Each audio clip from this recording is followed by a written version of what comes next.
शुरू किया जाए।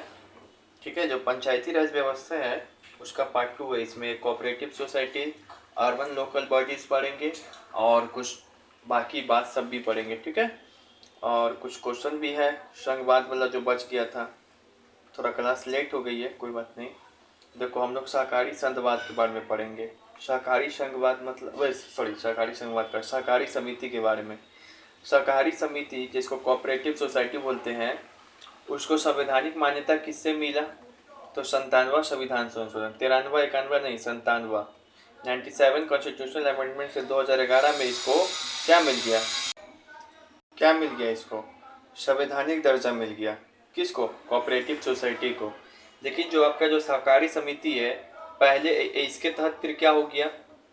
ये 97वां संविधान संशोधन के माध्यम से 2011 में जो किया गया, इसके माध्यम से संविधान में आपका 3 प्रोविज़न किया गया। संविधान में 3 बात जोड़ा गया। एक तो फंडामेंटल राइट बना दिया गया आर्टिकल 19C में जोड़ के। एक तो आपका फंडामेंटल राइट बना दिया गया आर्टिकल 19C में जोड़ के। फिर उसके बाद आपको नया DPSP यानी कि DPSP में जोड़ा गया आर्टिकल 43B। फिर इसी के माध्यम से क्या किया गया? संविधान का एक नया भाग बनाया गया। 9 में है पंचायत, 9A में है नगर पालिका, 9B में है यही सहकारी समिति वाला बात जोड़ दिया गया। एक आर्टिकल जोड़ा गया 243 ZH, ZH से है, ZH से लेके ZT तक में आर्टिकल भी जोड़ दिया गया। तो इतना सारा काम किया गया, 3 बात को जोड़ा। ठीक है, तो ये सब देखें कि 97वां संविधान संशोधन के माध्यम से 2011 में हमारे संविधान में जोड़ दिया गया। लेकिन कभी कहे कि ये सहकारी समिति अधिनियम कब आया था? तो 2012 में। लेकिन ये 97वां संविधान संशोधन कब हुआ था? तो 2011 में। ठीक है, चलिए इसके ऊपर क्वेश्चन भी है। बोल रहा है कौन सा आर्टिकल बताएगा कि कोऑपरेटिव सोसाइटी के बारे में कौन से संविधान संशोधन के माध्यम से जोड़ा गया? तो 97वां संविधान संशोधन के माध्यम से हमारे संविधान में इसको संवैधानिक दर्जा मिला, जो कि 2011 में हुआ था। लेकिन कोऑपरेटिव सोसाइटी एक्ट कब आया था? तो 1912 में आया था। फिर यहाँ पे पूछ रहा है कौन सा आर्टिकल है, ये मौलिक अधिकार है जो सहकारी संघवाद से संबंधित है? तो 19C में लिखा है कि सहकारी समिति बनाना हमारा मौलिक अधिकार है। फिर यहाँ पे पूछ रहा है कौन सा भाग में? तो बताए थे 97वां संविधान संशोधन के माध्यम से कौन सा भाग जोड़ा गया? 9B। 9B में क्या प्रावधान किया गया? 243 ZH से लेकर ZT तक। इसी में वर्णित है आपका कोऑपरेटिव सोसाइटी के बारे में। ठीक है, फिर से यहाँ पे पूछ रहा है कि कौन सा DPSP में है? तो 43B में है, DPSP में सहकारी संघवाद। फिर यहाँ पे पूछ रहा है कि जो भी रेगुलेशन होता है, वाइंडिंग अप होता है, प्रोविज़न ये सब को लेकर बनाना है, सहकारी समिति के बारे में किसका हक है? तो सिर्फ स्टेट लेजिस्लेचर का हक है, क्योंकि जो सहकारी समिति है वह किसका विषय है? राज्य सूची का विषय है। फिर यहाँ पे बोल रहा है विच of the following decide the number of member in the board of cooperative society. Cooperative society का एक बोर्ड भी है, उसमें डायरेक्टर की संख्या होती है। डायरेक्टर की संख्या तो डिसाइड करेगा कौन? स्टेट ही करता है। वहाँ का अलग अलग स्टेट में अलग अलग डायरेक्टर की संख्या है। लेकिन संविधान में 97वां संविधान संशोधन द्वारा यह बात लिख दिया गया कि डायरेक्टर की संख्या मैक्सिमम 21 हो सकता है और उस 21 में से 2 महिला और 1 SC/ST का सीट होना अनिवार्य है। इसके अलावा इस 21 में से 2 को-ऑप्टेड मेंबर को भी हम लोग रख सकते हैं, शामिल कर सकते हैं। को-ऑप्टेड मेंबर उसको बोलते हैं जो किसी मामला में विशेषज्ञ हो, स्पेशलाइजेशन हो, सलाहकार दे सके। तो 21 में से इस सबको तो वोटिंग देने का राइट है, लेकिन जो को-ऑप्टेड मेंबर आएगा इसको वोटिंग देने का राइट नहीं है। तो यहाँ पे बोल रहा है कि डायरेक्टर का जो मेंबर जो ये बोर्ड होता है कोऑपरेटिव सोसाइटी का, तो उसमें जो डायरेक्टर का मेंबर है कौन डिसाइड करता है? तो स्टेट लेजिस्लेचर। हर एक जगह क्या आएगा? State legislature. अब मैक्सिमम संविधान द्वारा कितना डिसाइड है? तो 21। फिर यहाँ पे बोल रहा है कि मैक्सिमम नंबर ऑफ डायरेक्टर्स कितना हो सकता है कोऑपरेटिव सोसाइटी में? तो 21। इस 21 में से कितना हो? 2 महिला के लिए रखना है, 1 SC/ST के लिए रखना है और 2 को-ऑप्टेड मेंबर रख सकते हो। ठीक है, लेकिन को-ऑप्टेड मेंबर को वोटिंग राइट नहीं है। यहाँ पे पूछ रहा है महिला के लिए कितना रिजर्वेशन है 21 में से? तो 2। फिर से बोल रहा है कि जो सहकारी समिति में डायरेक्टर चुन के आते हैं इलेक्टेड मेंबर, तो इलेक्ट होके आते हैं, उनका कितना कार्यकाल होता है? तो 5। फिर यहाँ पे बोल रहा है कि उनको जो कोऑपरेटिव सोसाइटी के जो मेंबर होते हैं उसको सस्पेंड या सस्पेंशन भी कर सकते हैं। कब? इफ़ इट्स परसिस्टेंट डिफ़ॉल्ट, अगर कोई डिफ़ॉल्ट कर दे या नेग्लिजिबल परफॉर्मेंस करे अपने ड्यूटी में, या फिर statement in the constitution of the board, या कोई भी सेटलमेंट जो संविधान में लिखा है तीनों आधार पे होगा। ठीक है। फिर यहाँ पे बोल रहा है जो पहला आदमी में बोल रहा है जो इलेक्टेड मेंबर होते हैं कि उसका टर्म कितना होता है 3 साल, नहीं उसका टर्म होता है 5 साल। फिर से आपको ये भी पॉइंट याद रखना है, जो कोऑपरेटिव सोसाइटी होता है वो अपना फाइल को क्या करता है, रिटर्न करता है। ठीक है ना, फाइल को रिटर्न करता है और हम इस कितना 6 मंथ के अंदर में, हर एक फाइनेंशियल ईयर में अपने फाइल को रिटर्न करेगा 6 मंथ के अंदर में, याद रखेंगे 6 मंथ के अंदर में। अच्छा, ये भी आपके एनसीईआरटी में दिया हुआ था, आपको बताए थे कि अंग्रेजी का काम 65 कर देना था 1965 में। तो बोल रहा कितने साल के लिए संविधान में लिखा गया था अंग्रेजी भाषा का प्रयोग किया जाएगा, उसके बाद 15 साल के लिए। 1950 से लागू गया तो 1950 से 65 कितना हो गया, 15 साल ना था, 10 साल नहीं मार के आ जाना, 15 साल। एक एक कैसे एक कानून आया, ठीक है ना, एक कानून आया कि 15 साल तक बोला था, लेकिन फिर इंग्लिश कैसे आगे तक लागू रहा अभी तक। तो कानून आया ऑफिस लैंग्वेज एक्ट 1963, जिसमें कहा गया कि नहीं 1965 में समाप्त नहीं होगा, इंग्लिश को फर्दर हम लोग आगे कंटिन्यू कर सकते हैं। ठीक है। फिर से है the cooperative society act was passed in which year. तो एक्ट पास कब हुआ था, 1912 एक्ट पूछे तो 1912 में, एक्ट 1912 में पास हुआ, लेकिन 97वां संविधान संशोधन कब आया, तो 2011 में, लेकिन एक्ट बना था 1912 में। The first cooperative society in the world में सबसे पहले कोऑपरेटिव सोसाइटी कहाँ पे इस्टेब्लिश किया गया, तो वर्ल्ड में सबसे पहले हुआ था इंग्लैंड में। कोऑपरेटिव सोसाइटी में हर एक मेंबर जो 21 मेंबर है डायरेक्टर्स को, हर एक को एक वोट देने का अधिकार है, 1 मैन 1 वोट। फिर से यहाँ पे बोल रहा है तीनों में से कथन चुनिए। तो पता ही है कि कोऑपरेटिव सोसाइटी एक्ट है जो वो आया था, तो ये हो गया। उसके बाद आपको ये तो ऑप्शन सही है ही कि 97वां संविधान संशोधन हुआ था और 19 आर्टिकल जोड़ के मौलिक अधिकार बना दिया गया। ये वाला ऑप्शन सही देखो कि नहीं, सही है कि नहीं। हाँ, तो कर्जन ही सबसे पहले कोऑपरेटिव सोसाइटी बनाने के लिए एक्ट पास किया था, जनता को अधिकार दिया था 1904 में। 1904 में बना हुआ 4 कोऑपरेटिव सोसाइटी में कोऑपरेटिव सोसाइटी क्रेडेंशियल एक्ट। ठीक है, तो ये तीनों ऑप्शन क्या है, सही है। कोऑपरेटिव सोसाइटी और primary accountable to which of the following. Cooperative society किसके लिए अकाउंटेबल है, तो कोऑपरेटिव सोसाइटी मेंबर्स के लिए, जैसे ग्राम सभा ग्राम पंचायत ग्राम सभा के लिए होती है। यहाँ पे 243Z में बोल रहा है कि जो बोर्ड ऑफ कंट्रोल होते हैं, तो बोर्ड ऑफ कंट्रोल में कितने डायरेक्टर होते हैं, 21, तो 21, 2 महिला के लिए आरक्षण, 1 SC/ST के लिए आरक्षण, 2 कोऑप्टेड मेंबर होगा जिसको वोटिंग देने का अधिकार नहीं होगा। कोऑपरेटिव सोसाइटी किस एक्ट में आएगा, तो स्टेट लिस्ट में आएगा। कोऑपरेटिव क्रेडेंशियल सोसाइटी सबसे पहले एक्ट कब पास हुआ था, कर्जन के समय 1904 में। और ये कितने प्रकार का टायर है, तो 3 टायर, एक तो प्राइमरी लेवल, स्टेट लेवल और सेंट्रल लेवल। एक ऐसा संगठन जो भारत में संपूर्ण सहकारी आंदोलन का प्रतिनिधित्व कर रहा है, तो एनसीयूआई का नाम जुड़ता है कोऑपरेटिव आंदोलन से। यहाँ पे बोल रहा है राज्य सहकारी समिति अधिनियमों में परिवर्तन किस कारण से किए गए। तो देखो, राज्य सरकार जो था, राज्य सहकारी समिति कोऑपरेटिव सोसाइटी राज्य में अच्छे से फंक्शनिंग नहीं कर रहा था, इसी कारण 97 कॉन्स्टिट्यूशनल अमेंडमेंट लाया गया। अब बोला गया कि इस अधिनियम के लागू होने के 1 साल तक राज्य वाला नियम चलते रहेगा जो पहले से चलते आ रहा है, लेकिन इसके बाद ये नया नियम लागू होगा। कई बार कोर्ट ऑफ डायरेक्टर्स है, तो कोर्ट ऑफ डायरेक्टर्स का चुनाव 5 साल के लिए होता है, लेकिन समय पे चुनाव नहीं होता था, अपने आदमी को फेवर किया जाता था। इसी कारण समय पे चुनाव नहीं होना, जवाबदेही नहीं होना, तो 3 हो जाएगा, खराब गुणवत्ता प्रणाली। ठीक है। कोऑपरेटिव मूवमेंट से किसका किसका नाम जुड़ा हुआ है, तो इस सब का बाबू साहेब, विठल राव पाटिल हो गया, विपुल मेहता हो गया, धनंजय गाडगिल हो गया, यशवंत राव मोहिते हो गया,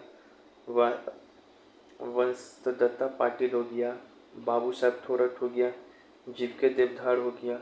तो ये सब ठीक है। 57वां संविधान संशोधन के बाद राष्ट्रकारी कानून जो संविधान संशोधन के लिए कब तक लागू रहेगा, तो ये 1 साल तक लागू रहेगा। यस, RRB एनटीपीसी में पूछा था, परमार सर बताए थे कि जब तक इसमें बोला गया है कि 97 कॉन्स्टिट्यूशनल अमेंडमेंट जब बन जाएगा तो उसके 1 साल तक, जब से लागू होगा अमेंडमेंट तो उसके 1 साल तक ही राज्य लागू होगा।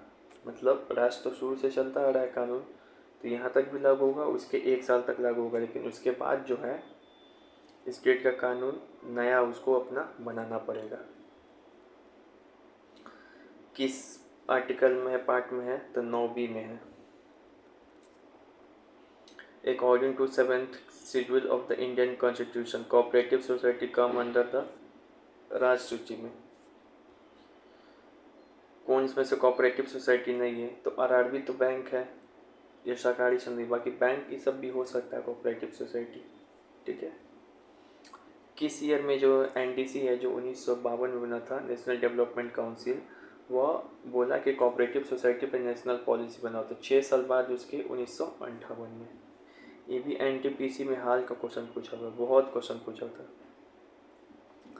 अब ये देखो आर्टिकल 51 के एकदम अंदर ही घुस गया, तो आर्टिकल 51 का अंदर ही घुस गया। इसमें तो हमको पता है कि आर्टिकल 51 में विदेश नीति से संबंधित है, अंतर्राष्ट्रीय समझौताओं को लेकर, लेकिन पूरा अंदर में घुस गया कि कौन सा वाला क्लॉज में है, जो है लिखा हुआ है settlement for international dispute by arbitration.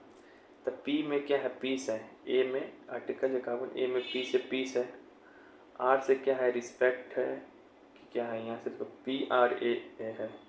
P से पीस है, पीस रहेगा। R से रिलेशन अच्छा होना चाहिए। फिर से PR, फिर उसके बाद PR, फिर से R से क्या होना चाहिए, रिस्पेक्ट होना चाहिए लॉ के लिए, इंटरनेशनल लॉ के लिए। A से आर्बिट्रेशन से सॉल्व होना चाहिए मामला, तो PRRA 51A 51B 51C 51D, ठीक है।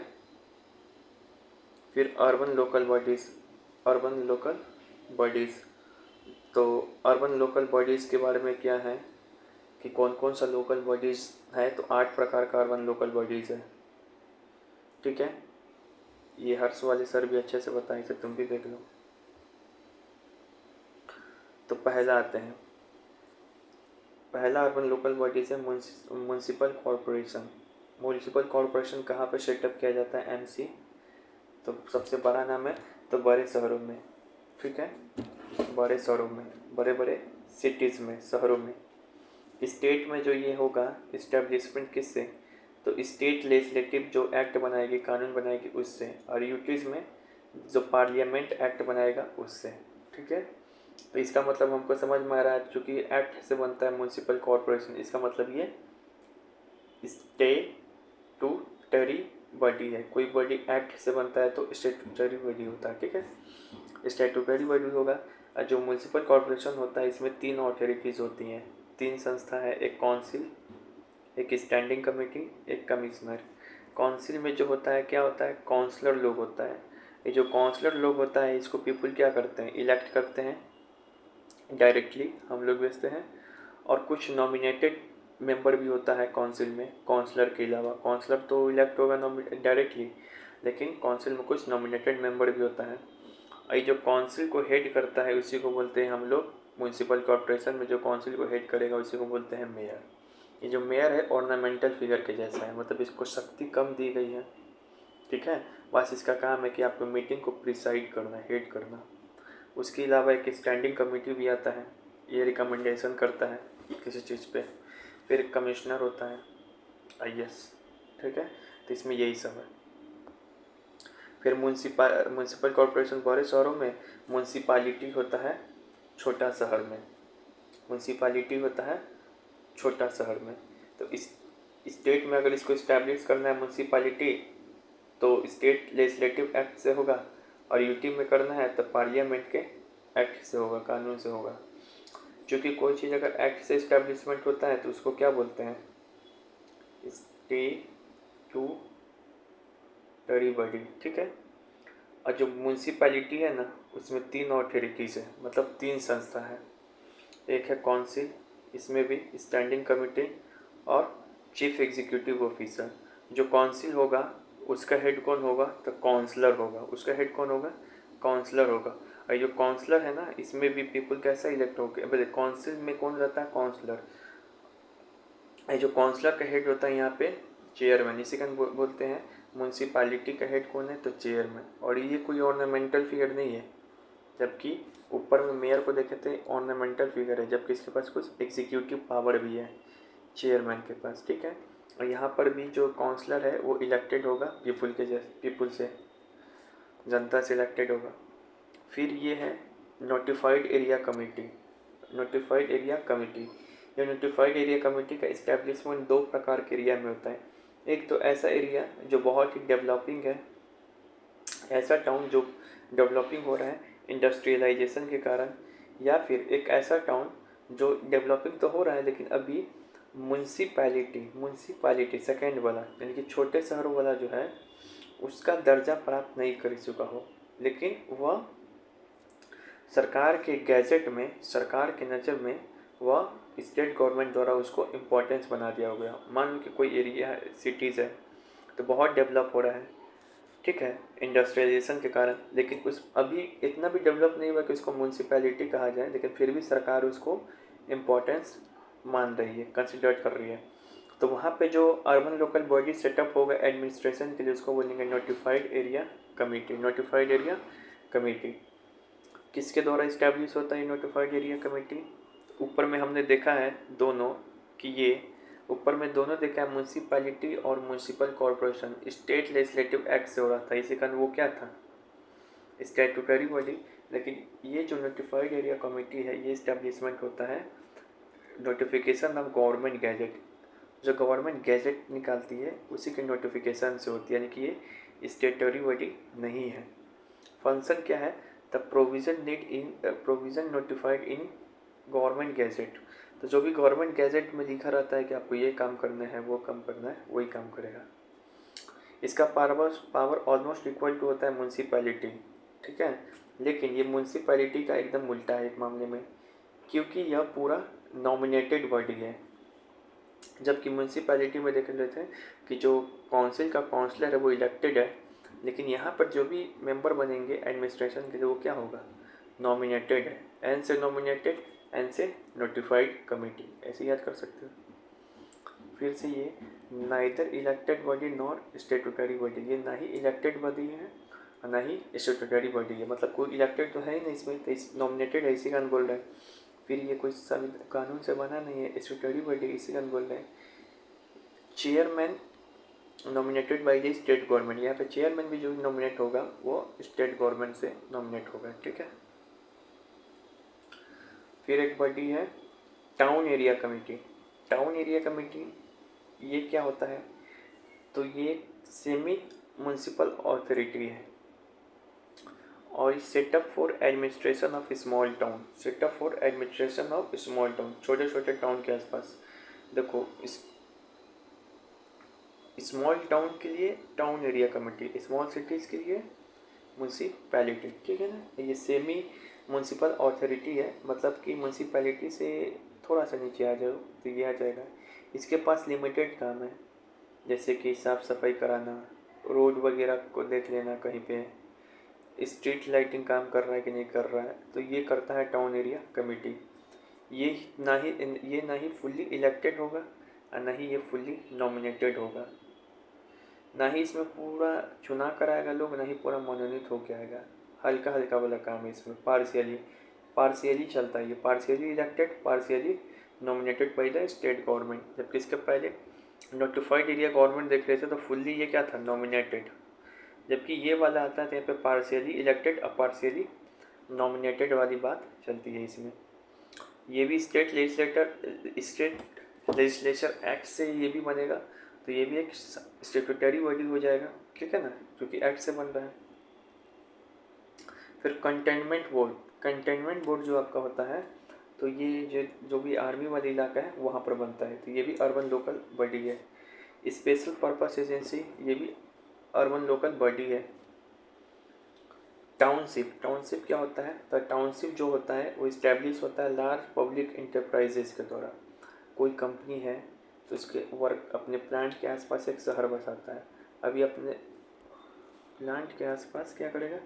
शहर बसाएगा। अभी शहर के आसपास जो भी प्लांट के आसपास वर्कर रहेंगे उसका एडमिनिस्ट्रेशन के लिए क्या करेगा?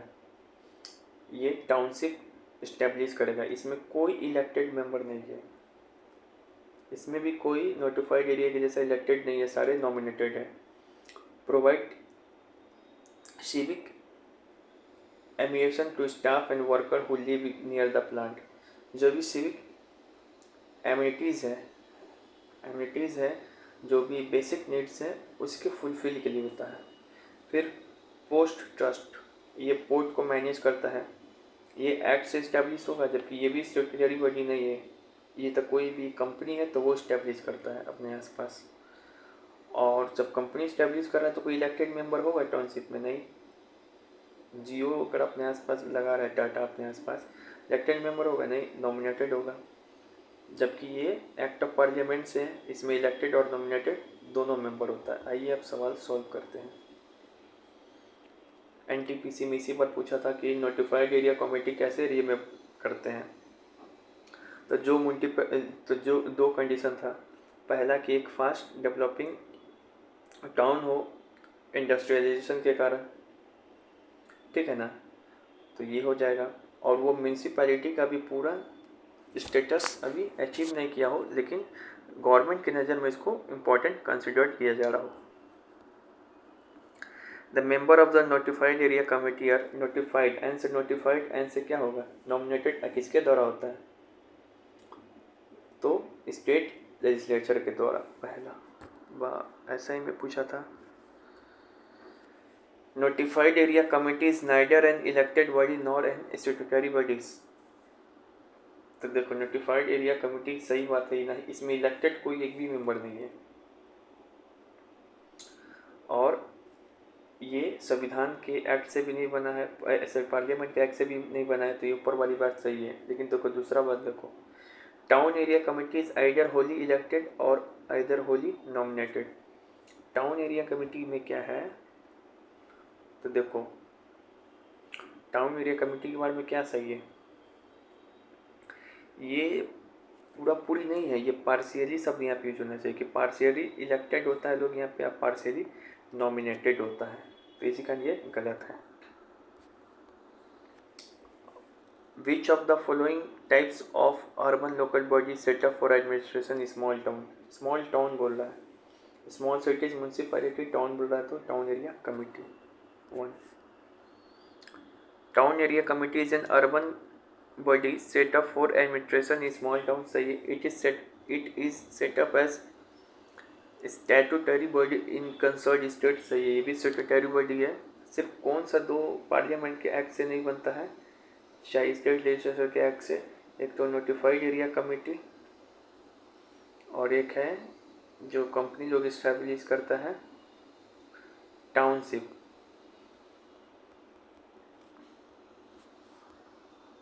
Which of the following urban local government bodies in India was discontinued 1992? 1992 से नोटिफाइड एरिया कमेटी को क्या किया था? डिसकंटिन्यूड कर दिया गया था।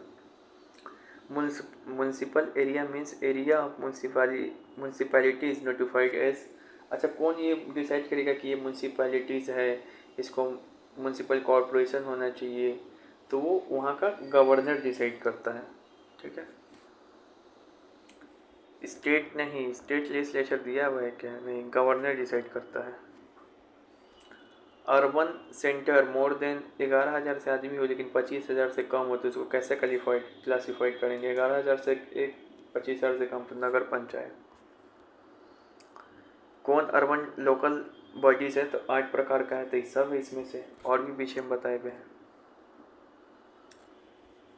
कौन सा ऐसा urban local self government body है जो मैनेज करता है स्मॉल टाउन को? लिमिटेड म्यूनसिपल फंक्शन लाइक, मतलब लिमिटेड फंक्शन दिया जाता है कि तुम केवल देखो रोड वगैरह अच्छा से है कि नहीं, लाइटिंग वगैरह रोड पे अच्छा से है कि नहीं, नाला वगैरह का पानी अच्छा से है कि नहीं, तो ये कौन काम करता है? लिमिटेड काम स्मॉल टाउन में, तो टाउन एरिया कमेटी करता है। Which among the following is an elected in municipal corporation. तो म्यूनसिपल कॉरपोरेशन हो या म्यूनसिपैलिटी हो, इस दोनों में इलेक्टेड कौन होता है? द काउंसिल में जो रहता है काउंसलर, वो। Which among the following is the political head of municipality. Municipality का हेड होता है चेयरमैन। इसके पास कुछ एग्जीक्यूटिव पावर भी होता है, लेकिन म्यूनसिपैलिटी इलेक्टेड होता है वार्ड मेंबर्स के द्वारा। लेकिन म्यूनसिपल कॉरपोरेशन का हेड पूछे तो एमसी कौन है? तो मेयर। तो मेयर होता है, और ये ऑर्नामेंटल फिगर होता है, इसके पास कोई बेसिक पावर उतना भी नहीं होते हैं। Who among the following is the elected in the municipal corporation. कौन है? काउंसलर है। अब ये होगी अर्बन लोकल बॉडीज। अब कुछ पंचायत का बचा हुआ था। तो बिहार को अब तक कुछ 3 राष्ट्रीय पंचायत पुरस्कार मिल चुका है, वो भी नालंदा जिलों को ही। 1 पुरस्कार मिला था जिला परिषद को, 2 पुरस्कार मिला था ग्राम पंचायत को, 1 चोरसुआ पंचायत को, 1 कछवाया पंचायत। तो 3 राष्ट्रीय पंचायत पुरस्कार बिहार को मिल चुका है। फिर से याद रखना है, बिहार में एससी का आरक्षण कितना है? 16%। एसटी का आरक्षण कितना है? 1%। क्यों? जनसंख्या इतना है तो इतनी ही अनुपात में होगा ना।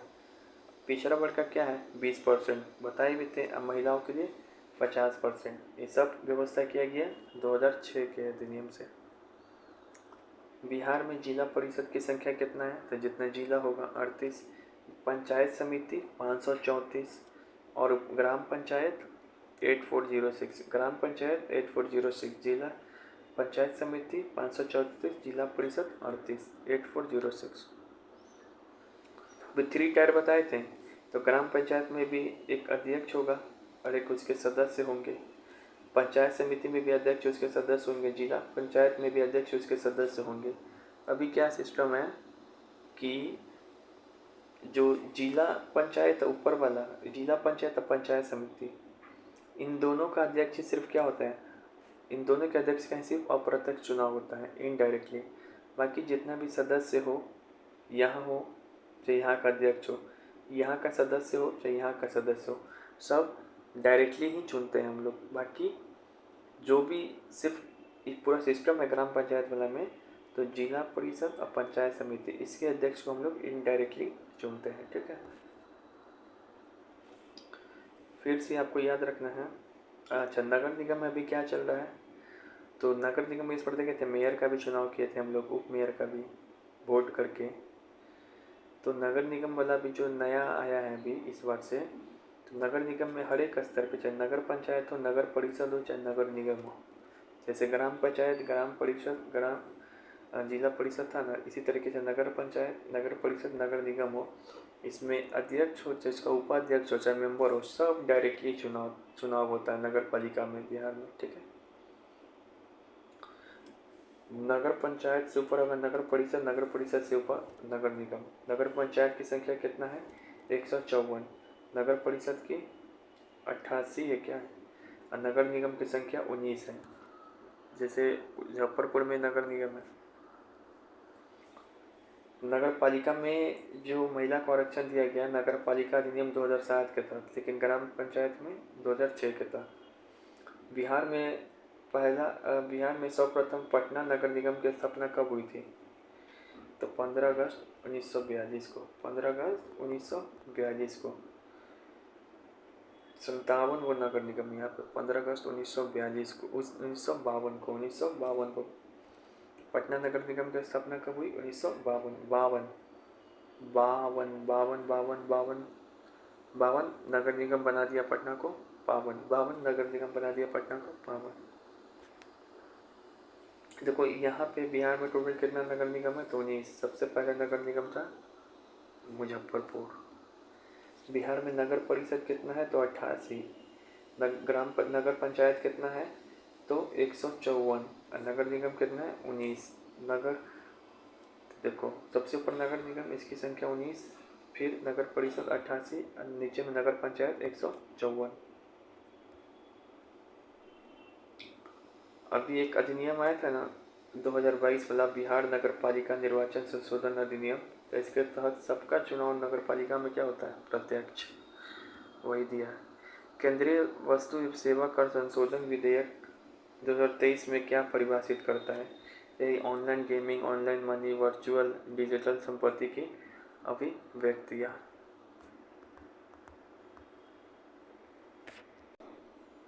अब कुछ आपका पहले वाला बचा हुआ था उसको पढ़ ले रहे हैं। सेंटर स्टेट रिलेशन का ध्यान से।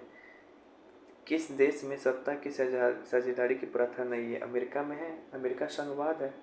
जापान में भी है संघवाद, पढ़ाए थे ना। उत्तर कोरिया क्या तानाशाही है, तो इसमें नहीं होगा। बेल्जियम में बहुसंख्यक लोगों के द्वारा निम्नलिखित में से कौन सी भाषा बोली जाती थी? बेल्जियम में डच भाषा बोली जाती थी, लेकिन ब्रुसेल पूछे बेल्जियम की राजधानी में तो फ्रेंच हो जाएगा। ठीक है। ऐसे बेल्जियम में ओवरऑल देखा जाए, बहुसंख्यक नहीं दिखा रहे, ओवरऑल पूछे तो फ्रेंच, डच, जर्मन तीनों बोले जाती थी, लेकिन बहुसंख्यक लोग बोल रहा है तो डच, इसको शक्ति कम था। निम्नलिखित में से किस देश में शीर्ष स्तर पर सत्ता की साझेदारी की सबसे सबल शक्ति व्यवस्था है? मतलब सत्ता की साझेदारी का सबसे बढ़िया उदाहरण कहाँ पे देखने को मिलता है? तो स्विट्जरलैंड में।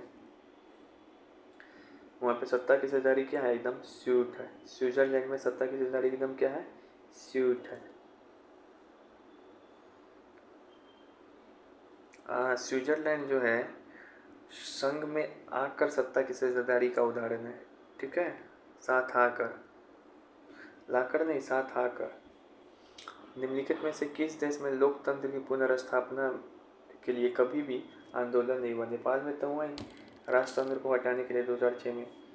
अफगानिस्तान में भी होता है अभी भी। बोलीविया में कभी नहीं हुआ है लोकतंत्र की पुनर्स्थापना के लिए। बोलीविया में लोकतंत्र था ही पहले से, बस यहाँ पे एक संघर्ष हुआ था, जल संघर्ष, जो बहुत फेमस है। 1999 में संघर्ष हुआ तो फाइनली सरकार 2000 में मान गई थी जल के लिए। निम्नलिखित में से किस देश में फेडकोर नामक एक लोकहित समूह सक्रिय है? तो बोलीविया में। बोलीविया में तो था फेडकोर नामक सामाजिक संगठन। ठीक है, समाजवादी संगठन था जो वहाँ के जल आंदोलन का क्या किया? नेतृत्व किया।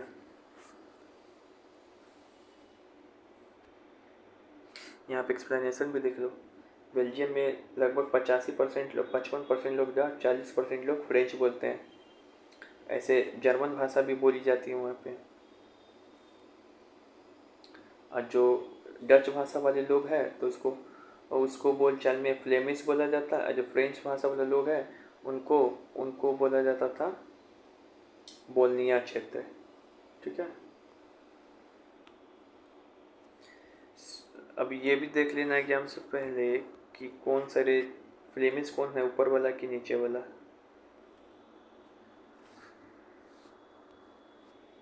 स्विट्जरलैंड देश में शीर्ष स्तर पर सत्ता की साझेदारी का सबसे सबल शक्ति व्यवस्था विद्यमान है। स्विट्जरलैंड में स्यूट तरीके से सत्ता की साझेदारी है। स्विट्जरलैंड को सहकारिता की भूमि माना जाता है, बीबीआई।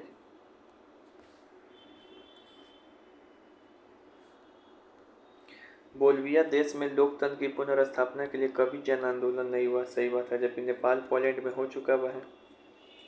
बोलिविया में जल के निजीकरण के खिलाफ जरूर एक सफल संघर्ष चलाया गया। बोलिविया लैटिन अमेरिका का एक गरीब देश है। ठीक है।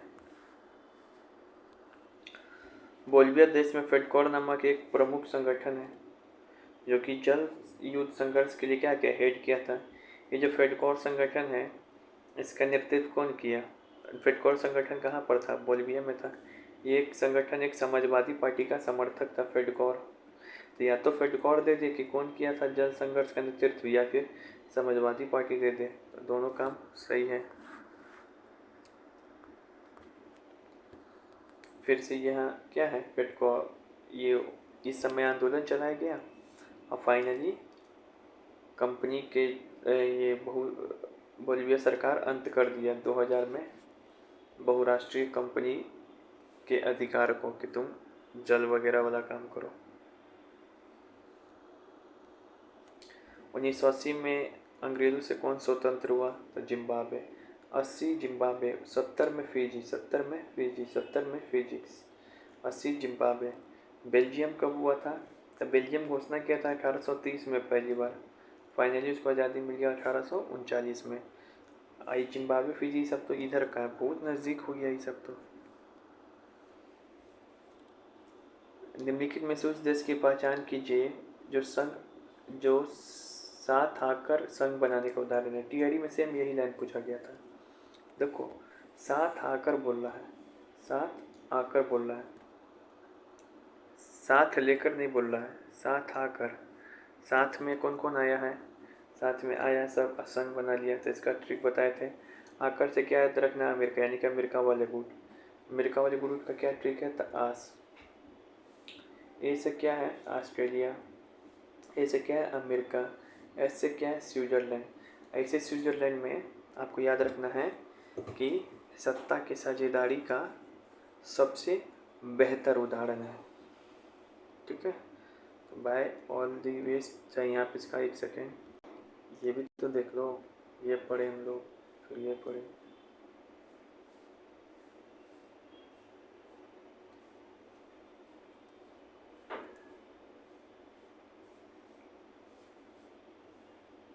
सहकारी समिति अधिनियम 2011 2012 में लागू हुआ। 97 कॉन्स्टिट्यूशनल अमेंडमेंट, 91 नहीं, 93 नहीं,